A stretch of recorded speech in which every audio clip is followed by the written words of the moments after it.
The crisp October air carried the faint scent of ocean salt up from the bay, mingling with the steam rising from my shattered mug on the balcony floor. I stood there, frozen, staring at the security feed on my phone, the world tilting like a glitch in code I'd long since debugged. There they were, my so-called family, huddled at the gates of my woodside mansion like beggars at a fortress wall. 25 years of radio silence, of being erased from their lives like a bad line in a script. And now they showed up unannounced, their faces etched with desperation that mirrored the hollow ache I'd buried deep. My name is Sophia Reed, and at 42, I'd clawed my way from the shadows of a Midwestern suburb to the pinnacle of Silicon Valley's elite. But in that moment, as the sun climbed higher over my infinity pool, I felt the old wounds reopen, raw and insistent, demanding I face the ghosts I'd outrun. I let them wait, sipped what was left of my coffee, black and bitter like the memories flooding back. The estate's AI hummed softly in the background, vacuuming up the spill with mechanical precision. But nothing could clean the mess in my chest. Anger simmered low, a slow burn that had fueled every late-night coding session, every boardroom battle. Why no? After all this time, what could possibly drag them across the country to my doorstep? I watched them shift uncomfortably, my father, once a towering figure in his tailored suits, now bent with age, my mother, clutching her faded handbag like a shield, my brother, the golden child, pacing with that restless energy he'd always had, and my sister, hiding behind designer shades that couldn't mask the defeat in her posture. They pressed the intercom again, and I finally spoke, my voice steady through the speaker. State your business. The pause was pregnant, heavy with unspoken history. Sophia, it's us. Your family. Please. We need to talk. I buzzed them in, not out of mercy, but because ignoring them would mean they still held power, the power to make me run, to hide. As they trudged up the long driveway, I slipped inside, trading my robe for a sharp blazer and heels, armor for the confrontation ahead. The house echoed with emptiness, a testament to the life I'd built, minimalist, controlled, untouchable. No family portraits, no knickknacks from holidays past, just clean lines and cold marble, a reflection of the walls I'd erected around my heart. They entered like intruders, eyes darting over the vaulted ceilings and abstract art that screamed success. I led them to the sitting room, perching on the edge of a leather armchair while they sank into the sofa opposite, looking small and out of place. Water, I offered, my tone clipped. Hospitality as a weapon. They nodded mutely, and I took my time fetching glasses, letting the silence stretch until it clawed at them. When I returned, my father cleared his throat. You've done well for yourself, Sophia. This place, it's impressive. His words hung there, laced with envy he couldn't hide. I didn't respond, just fixed him with a steady gaze, waiting for the real reason to surface. The tension coiled tighter, a spring ready to snap. It started with my childhood in that stuffy Ohio home, where love was doled out like rations, plenty for my siblings, scraps for me. I was 7 when I first felt the sting of being the outsider. My brother, Alex, 3 years older, was the prodigy, straight A's, soccer star, the boy my father paraded at every barbecue like a trophy. That's my future CEO right there, Dad would boom, slapping Alex on the back while I lingered in the corner, my drawings ignored. My sister, Mia, just a year ahead of me, was Mom's porcelain doll, piano lessons, cheerleading squads, her every whim indulged with coups and cash. She's got that spark, doesn't she? Going to light up the world. And me? Sophia, the quiet one who buried herself in books and puzzles, solving riddles no one else cared about. I remember my 9th birthday vividly, the excitement bubbling as I woke to an empty kitchen. A sticky note on the fridge, at Mia's recital. Cereal in the cupboard. They came home late, buzzing about her performance. And only then did Mom's face fall. "Oh, honey, your day." A hurried cupcake from the gas station. Sung happy birthday in rushed harmony. It wasn't malice, just indifference. But it cut deeper than any knife. School became my escape hatch. I devoured math and science, finding comfort in equations that didn't play favorites. At 12, I built a simple app for tracking homework, won a regional tech fair. Rushed home with my certificate. Heart pounding. "Look what I did." Mom glanced up from helping Mia with her pageant speech. "That's sweet, dear. Put it away, we need the table for dinner." Dad chuckled. "Tech stuff? That's for boys. Soft. Focus on something practical. Like finding a good man someday." Their words landed like punches. But I swallowed them, hiding my tears in my room. Only Grandma Evelyn, Dad's mother living in the guest house out back, saw the fire in me. She'd been a trailblazer herself. One of the early women in accounting during the 70s. Crunching numbers when most ladies were expected to bake pies. "You're a force, kiddo," she'd whisper over tea and her old calculator. "Don't let their blind spots dim your light." Sometimes, the best payback is proving I'm wrong on your own terms. She taught me resilience in the shadows. To build strength quietly. Like interest compounding unseen. High school amplified the divide. Alex landed a scholarship to Ohio State for business. Parades and parties in his honor. Mia got into a design program in Chicago.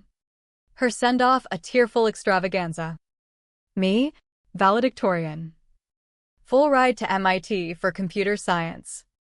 Their reaction? Bewilderment. "Boston? That's so far. Why not stay local? Help around here." Mom fretted. Dad shrugged. "If that's what you want. But don't forget family comes first." Grandma Evelyn cut in sharp. "She's going to MIT. And that's final." It was her last stand for me. She passed that fall from a stroke, leaving me her old journals filled with financial wisdom and a note. "Forge your path, Sophia. Show the world and yourself what real value looks like." I left for MIT with a backpack and a bus ticket. No fanfare. While they drove Alex to campus like royalty. As the Greyhound pulled away, I vowed I'd become indispensable. Not for their approval, but to silence the voice in my head that whispered I wasn't enough. The betrayal festered. A quiet poison, driving me harder. MIT was my rebirth. For years of grinding through algorithms and all-nighters. Emerging summa cum laude at 22 with offers from big tech. But I chose a scrappy fintech startup in Boston. Drawn to their mission of secure digital banking. The work was grueling. Pay meager. But it felt like purpose. Then, 6 months in, the call came, Grandma Evelyn's funeral. I flew back. Grief like a lead weight. The service was sparse. She'd outlived her circle. Back at the house, packing her things. I overheard them through the thin walls. "Now that she's gone, we can stop the charade," Mom said. "Tell her the truth." Dad sighed. "What good would it do?" Alex chimed in. "She deserves to know." Mia snorted. "Deserves? We did her a favor keeping her." The world spun. I burst in, demanding answers. Their faces confirmed it. Adopted at birth from Mom's troubled sister. A teen runaway. "We did our duty," Dad said flatly. "Raised you right." The revelation shattered me, not the adoption, but the confirmation of why I'd always been the afterthought. "You treated me like a burden," I spat, voice breaking. "And now I know I was never yours." They protested weakly. But I stormed out, driving to the airport with nothing but her journals. On the flight back, rage hardened into resolve. I owed them nothing, my life was mine to code. Boston swallowed me whole. Crappy studio apartment. Ramen diets. But I dove deeper into fintech security, learning blockchain and AI on library computers. Met Dr. Elena Vasquez at a free seminar, a powerhouse in cybersecurity. Breaking glass ceilings left and right. She spotted my spark, challenged me to a coding competition.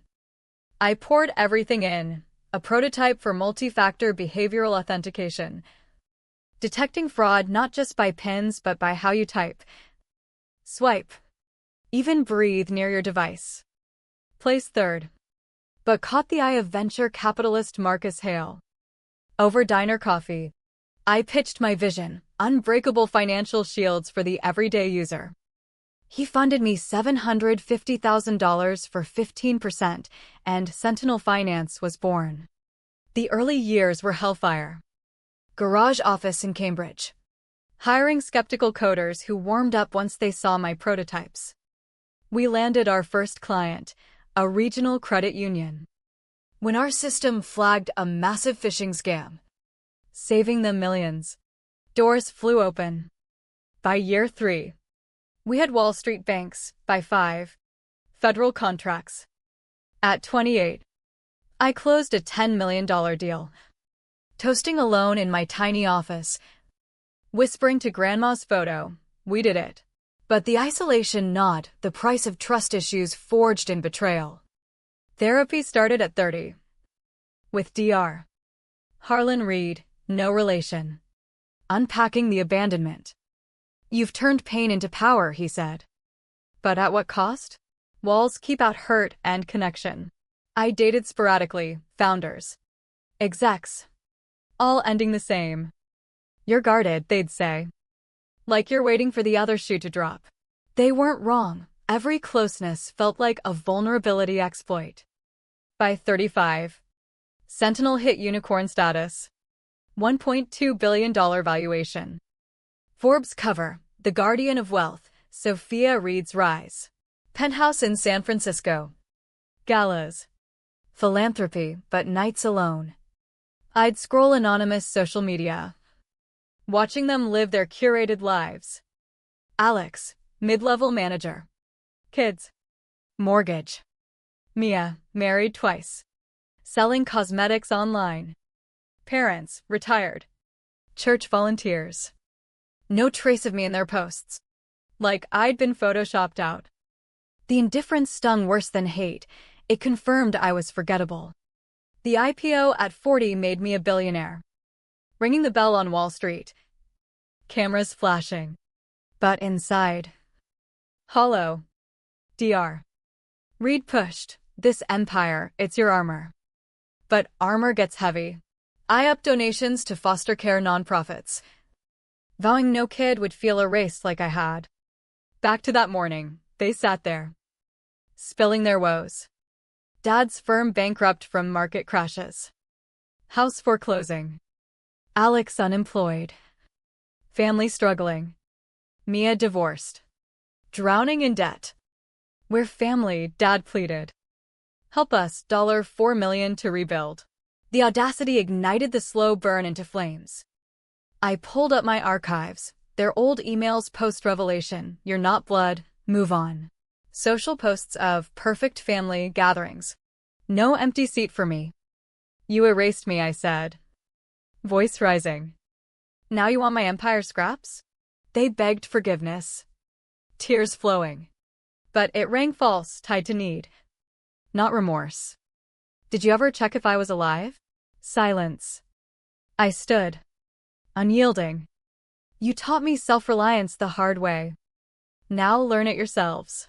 But for Mia's kids' innocence, I wired $75,000 each to education trusts. Not for you, I snapped. For them. So they don't pay for your sins. They left defeated.